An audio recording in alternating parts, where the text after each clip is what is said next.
நேர்களே, இப்போ நம்ம பார்க்க போகிறது ஆர்எஸ்எஸ் மோடியை விரும்பலை அப்படிங்கிறது ஒரு பரபரப்பான செய்தியாக தான் படுது. ஆர்எஸ்எஸ் என்பது ஒரு தாய் கழகம். அவங்க ஏன் மோடியை விரும்பலை அப்படிங்கிறது ரொம்ப பரபரப்பு மட்டும் இல்லாமல், அவங்க எடுத்த முதல்ல வெளியான அந்த ரிசல்ட்டிலே அது மோடிக்கு சாத்தியமாக இல்லை அப்படிங்கிறத சொல்கிறாங்க. ஆனால் வரக்கூடிய ப்ரிடிக்ஷன்லாம் வந்து பெரிய சேனல்கள்லாம் அந்த 300 350 அப்படி தான் நிற்கிறாங்க. வேறு தனிப்பட்ட ஒரு செப்பாலஜிஸ்ட்டோ மற்ற ப்ரிடிக்ஷன் பண்ணுறவங்க இவங்க எல்லாருமே ஒரு மாறுபட்ட ஒரு டிசென்ட்டான ஒரு சூழல் அங்கே காணப்படுகிறது அப்படிங்கிறத சொல்கிறாங்க. அதாவது ஒவ்வொரு இடங்கள்லையும் களங்கள்லையும் மாறுபட்ட சூழல். ஆர்எஸ்எஸ்னுடைய கவலைக்கு என்ன காரணம் அப்படின்னு கேட்டால், அந்த இயக்கத்தினுடைய பெட்டர்னல் ஆர்கனைசேஷன் பிஜேபிக்கு அந்த காலத்தில் இருந்து, அதாவது எப்பொழுதுமே ஒரு தாயமைப்பாக ஆர்எஸ்எஸ் இருந்திருக்கிறது. எல்லாருமே அந்த முகாம்களில் படித்து வந்திருப்பார்கள். நீங்கள் பார்த்தீங்கன்னா திலகருடைய காலத்தில், ஹெட்கவாருடைய காலத்திலையும், அதற்கு பின்பு வந்திருக்கக்கூடிய பல்வேறு காலத்திலும், கோல்வார்கர், சாவர்கர், இந்த மாதிரி எல்லாருடைய காலத்திலும் அது வந்து ஒரு மத்தியதர வகுப்பினரை தட உயர் சாதியினுடைய அமைப்பாக அது செயல்பட்டாலும் கூட, இப்போ மோடி வந்த பிறகு ஆர்எஸ்எஸோ அந்த ஐடியாலஜியை பற்றி எதுவுமே அவர் பெருசாக எங்கேயும் பேசுகிறதில்ல. எல்லா இடத்திலும் மோடின்னு மோடி பேசுகிறாரு, மோடி கேரண்டின்னு பேசுகிறாரு, ஆப்கி பார் மோடி சர்க்காருங்கிறாரு, மோடிங்கிறாரு, நான் இது வந்து ஆர்எஸ்எஸ்க்கு பிடிக்கலை. இந்த மோதல் எப்போ வெளிப்பட்டதுன்னா, ராம் ஜென்ம பூமி, அதாவது ராமருக்கு பிரதான பிரதிஷ்டை செய்யும்போது கூட கடுமையாக மோதிச்சு.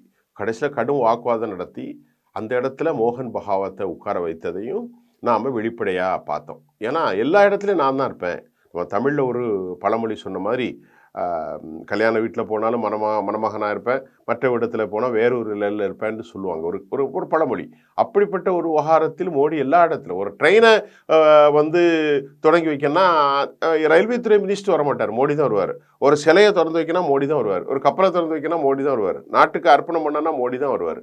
அப்புறம் வந்து சந்திர மண்டலத்துக்கு ஏதாவது ஒன்று அனுப்புனா அவர் தான் வருவார். எல்லாம் மோடி மோடி மோடி மோடி. இதைத்தான் ஆர்எஸ்எஸ்க்கு பெரிய பிரச்சனை ஆயிட்டு.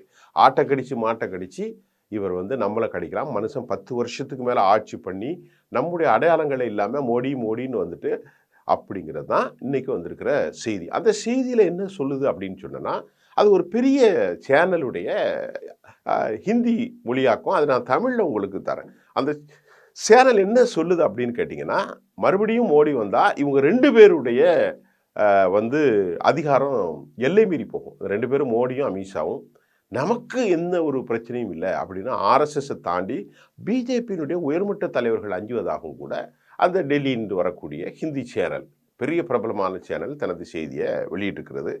அதன் மூலமாக எதிர்க்கட்சிகள் மோடி வரக்கூடாதுங்கிறது வெளிப்படையாக சொல்லுவாங்க. ஆனால் ஆர்எஸ்எஸ்ஸை சேர்ந்தவர்களோ அல்லது அதை தாண்டி பிஜேபியுடைய உயர்மட்ட மக்களோ பிஜேபி வெற்றி பெற வேண்டும், ஆனால் மோடி வரக்கூடாது. அதுதான் அவர்களுடைய எண்ணமாகவும் கவலையாகவும் மூவாகவும் இருக்குது. ஏன்னா அதெல்லாம் வந்து இந்த லோக்கலில் வந்து சிவாஜி சக்கரவர்த்தி மாதிரி இந்த எல்லாரும் பேசிட்டு போயிட மாட்டாங்க. சைதை சாதிக்கு மாதிரி ரொம்ப கவனமாக இருப்பாங்க. இந்த ஆர்எஸ்எஸ்ல இருக்கக்கூடிய மக்கள், அந்த உயர்மட்ட தலைவர்கள் ஞான புத்தியோடு செயல்படுவான். வெளியெல்லாம் பேச மாட்டான். லூஸ் டாக்கெல்லாம் அவங்க விடுறதே இல்லை. அதை அறிஞ்சி இந்த சில விஷயங்கள் மூலம்தான் இந்த கருத்து கணிப்பெல்லாம் வெளியிடுது. ஏன்னு கேட்டிங்கன்னா, ஆர்எஸ்எஸ் என்ன விரும்புது அப்படின்னு பார்த்தீங்கன்னா, அடுத்த ஆண்டு 2025 பிஜேபியுடைய ஆட்சி இருக்கணும். ஆனால் அவங்களுக்கு ரொம்ப பலம். ஏன்னா அது வந்து 100 ஆண்டு கொண்டாடும் போது மற்ற ஆட்சிகள் இருந்தால் சரி வராது. ஆனால் மோடி இருக்கக்கூடாது. அதற்கு மாற்றாக சிதுபோ பிராமண தலைவராக இருக்கக்கூடிய கட்காரி ஒரு நிதானமான போக்கை அவர் கொண்டிருப்பார். அவரோ அல்லது ராஜ்நாத் சிங் போன்ற பெரிய தலைவர்கள் இருக்கிறாங்க. இவங்களை வைத்து ஆர்எஸ்எஸ் மறுபடி வலுப்பெற வேண்டும் என்று அவர்கள் எண்ணுகிறார்கள். இப்போ முதலுக்கே ஆபத்து. ஆட்டை கடித்து மாட்டை கடித்து மனுஷனை கடித்த கதையா மோடியும் அமித்ஷாவும் ஆர்எஸ்எஸ் மட்டும் இல்லை, பிராமண சித்தாந்தத்தை முழுமையாக காலி செஞ்சு அதில் இந்த பிற்படுத்தப்பட்ட தாழ்த்தப்பட்ட மக்களை எல்லாம், தாழ்த்தப்பட்ட மக்கள் இல்லை, இந்த ஓபிசி கம்யூனிட்டி எல்லாம் மேலே கொண்டு வந்து இருக்கக்கூடிய அடையாளத்தை அழிச்சு போடுவார்களோ, முதலுக்கே மோசம் வந்துடுமோங்கிறத ஆர்எஸ்எஸ் அச்சப்படுவதன் காரணமாகத்தான் இந்த செயல் திட்டங்களும் அடுத்த கட்ட பிளான் இருக்குது. ஆனால் இந்த 303ல் 272 + 31 = 303. அப்போ மோடி மெஜாரிட்டி இழக்க வேண்டும் என்றால் அவர் இந்த 303ல் ஒரு 31 சீட்டு குறைஞ்சிட்டாலே 272 கீழே போயிடுவார். 1 அதுக்கு வாய்ப்பு இருக்கா? வாய்ப்பு இருக்குது. எப்படி வாய்ப்பு இருக்குன்னா, குஜராத்தில் போன முறை 26 ஜெயிச்சார். எத்தனை முறை? 26 ஜெயிச்சார். இதுதான் 26க்கு 26. ராஜஸ்தானில் 25க்கு 25, கர்நாடகாவில் 28க்கு 25, சரியா? 48க்கு மகாராஷ்டிராவில் 43, வந்து மற்ற மத்திய பிரதேசத்தில் அதே மாதிரி 29க்கு 26 என்னமோ வெற்றி பெற்றாங்க. பீகாரில் 40க்கு 39 ஜெயிச்சாச்சு. அப்போ உத்தரப்பிரதேசத்தில் 80க்கு 62 + 2 64. அப்போ இனி ஜெயிப்பதற்கு எங்கே இருக்கு இடம்? இல்லை. இப்போ 26 சீட்டு குஜராத்தில் 26 ஜெயிச்சாச்சு, 25 ராஜஸ்தானில் 25 ஜெயிச்சாச்சு. அப்போ இதுக்கு மேலே 40க்கு 39 பீகாரில் ஜெயிச்சாச்சு. இமாச்சல், உத்தராஞ்சல், சத்தீஸ்கர், ஹரியானா, டெல்லியில் 7க்கு 7. அப்போ எங்கப்பா ஜெயிக்க முடியுது? இனி ஜெயிக்க இடமில்லை. ஜெயிக்கன்னா அப்புறம் சீட்டை தான் கூட்டணும். அப்போ இந்த சூழ்நிலையில் இன்னைக்கு நான் ஏற்கனவே சொன்ன மாதிரி ஒரு சூழலில் மோடி நிச்சயமாக அந்த அரசு வீழ்வதற்கான வாய்ப்புகளை இருக்குது. ஆனால் ஆர்எஸ்எஸ்க்கு 2 கவலை இருக்குது. ஒன்று, பிஜேபி ஆட்சி கண்டிப்பாக வரணும், அதில் ஒரு கவனமாக இருப்பாங்க. அதே சமயம் அதில் மோடி அமித்ஷாவும் இருந்துடவே கூடாது.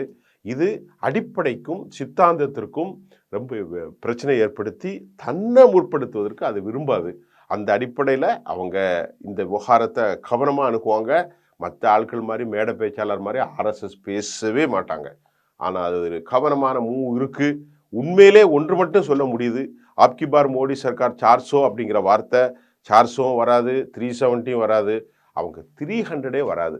அந்த 300லேருந்து எவ்வளோ குறைய போகிறாங்க? அது மெஜாரிட்டி இல்லாத ஒரு சூழ்நிலையில் ஒரு டிசென்டிவ் சிச்சுவேஷன், ஒரு பெரிய ஒரு குழப்பம் ஏற்படக்கூடிய வாய்ப்புகள் நிச்சயமாக இருக்கிறதுன்னு அநேகமாக எல்லா கருத்துகளும், மத்திய உளவுத்துறையினுடைய கருத்துகளும் இப்போ ஒரு 4 நாளைக்கு முன்னாடி வெளியானதையும் ரொம்ப பிரபலமாக இருக்கிற இதை கேட்டுட்டு தான் உற்சாகத்தில் துள்ளி குதிக்கிறாரு. யார்? ராகுல் காந்தி. 170, 106, 60ன்னு சொன்னால் அவங்களுக்கு உள்ளே இருந்த ஆட்கள் இருக்கிறாங்க, அவங்க அந்த கருத்தை பதிவு செஞ்சுருக்கிறாங்க. அதனால் எல்லாத்துக்கும் போட்டு கொடுக்கறதுக்கு ஆள் இருக்கும், காங்கிரஸுக்கும் ஆள் இருப்பாங்க. அப்போ பிஎம்ஓ அலுவலகத்திலிருந்து காங்கிரஸுக்கு இந்த மாதிரி ஒரு செய்தி வந்திருக்கிறது, ஆர்எஸ்எஸ்லேருந்து காங்கிரஸில் சொல்லக்கூடிய ஆட்கள்லாம் இருக்காங்க. அதுதான் 160க்கு மேலே வராது, 180க்கு மேலே வராது அப்படின்னு சொல்லியிருக்கிறாங்க. ஆகவே தான் மோடி கடைசி ஆயுதமாக மைனாரிட்டி விரோத விஷயங்களும், குழந்தை அதிகமாக பெறுவது, தாலியை அத்து கொடுத்துருவாங்க, 2 வீட்டில் 1 வீட்டை கொடுத்துருவாங்க அப்படின்னு மோசமான பேச்சுக்கு இது ஒரு முன்னுதாரணமாக அமைஞ்சிருக்கிறதா நம்ம பார்க்குறோம். நிறைய கருத்துக்கள் வரப்போகுது, நம்ம தொடர்ந்து பார்ப்போம். நன்றி.